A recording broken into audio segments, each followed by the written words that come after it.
त्यो त 4000 रुपैयाँ त लिएन भन्दै थियो चिक्ने यस्तो पड्काउँछु क्या जस्तो लाग्यो कसलाई बाउलाई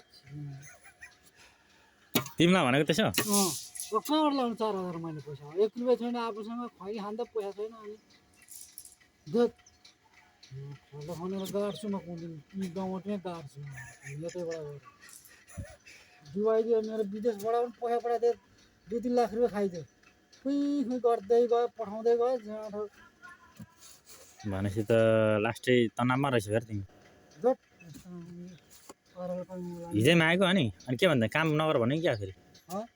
काम त नगर भन्नु छैन काम त खै के पनि भनेन पैसा चाहिँ ल्याऊ भन्थ्यो क्या 4000 रुपियाँ कहाँबाट ल्याउनु म 4000 4000 को काम भइरहेछ त अहिले यहाँ कस्तो रहेछ न मर्नु नि यस्तो मान्छेहरू त